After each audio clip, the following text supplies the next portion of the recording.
Cinema విడుదలైతే ప్రేక్షకులు అభిప్రాయం చెబుతారు, విమర్శకులు రివ్యూ ఇస్తారు, సోషల్ మీడియాలో చర్చలు జరుగుతాయి. ఇదే సినిమా ఇండస్ట్రీలో జరిగే సహజ ప్రక్రియ. అయితే ఇటీవల కొన్ని తెలుగు సినిమాల్లో రివ్యూలు, వీడియోలు, ఇంటర్వ్యూ క్లిప్లు, ఈవెంట్ వ్యాఖ్యలపై కాపీరైట్ స్ట్రైకులు పెరుగుతున్నాయనే ఆరోపణలు వినిపిస్తున్నాయి. సినిమా గురించి నచ్చింది చెప్పినా, నచ్చలేదని చెప్పినా అది వ్యక్తిగత అభిప్రాయమే కదా. మరి కాపీరైట్ పేరుతో అభిప్రాయాల నియంత్రణ సాధ్యమేనా? Let's watch this story.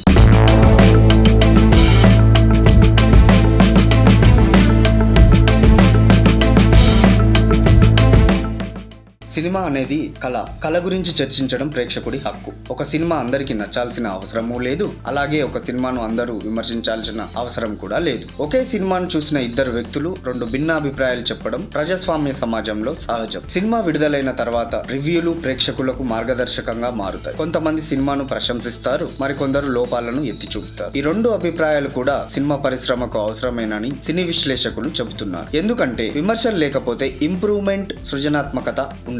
కానీ ఇటీవల కొన్ని సందర్భాల్లో సినిమా క్లిప్పులు మాత్రమే కాదు, ఈవెంట్లలో నిర్మాతలు, హీరోలు, దర్శకులు స్వయంగా మాట్లాడిన మాటలను యథాతథంగా పోస్ట్ చేసిన, ఇంటర్వ్యూలలో చెప్పిన వ్యాఖ్యలను ప్రచారం చేసిన కాపీరైట్ క్లెయిమ్లు వస్తున్నాయనే ఆరోపణలు సోషల్ మీడియాలో వినిపిస్తున్నాయి. దీంతో కంటెంట్ క్రియేటర్లు, సినీ విమర్శకులు తీవ్ర అసంతృప్తి వ్యక్తం చేస్తున్నారు. ఒకవైపు సినిమా ప్రమోషన్ కోసం మీడియా, సోషల్ మీడియా వేదికలను ఆశ్రయించడం, మరోవైపు అదే కంటెంట్ పై కాపీరైట్ వివాదాలు రావడం, ఈ రెండింటి మధ్య సమతుల్యత ఎలా ఉండాలన్న ప్రశ్న ఇప్పుడు చర్చనీయాంశమైంది. సినిమా విజయాన్ని కేవలం పాజిటివ్ రివ్యూలు మాత్రమే నిర్ణయించవు. ప్రేక్షకుల స్పందన, కథ, కంటెంట్, మౌత్ పబ్లిసిటీ ఇవే అసలైన ప్రమాణాలు. స్వేచ్ఛగా అభిప్రాయాలు వ్యక్తం చేసే వాతావరణం ఉంటేనే సినిమా పరిశ్రమ మరింత బలపడుతుందని పలువురు సినీ విశ్లేషకులు అభిప్రాయపడుతున్నారు. కాపీరైట్ హక్కులు సృజనాత్మకత కృషిని రక్షించడానికి అవసరమే. అయితే ప్రేక్షకుల అభిప్రాయాలను, విమర్శలను, చర్చలను కూడా గౌరవించాల్సిన అవసరం ఉందనే వాదన వినిపిస్తుంది. సినిమాను ప్రేమించేవారు ప్రశంసిస్తారు, సినిమాను ప్రేమించేవారే విమర్శిస్తారు. ఆ రెండు స్వరాల మధ్య సమతుల్యతే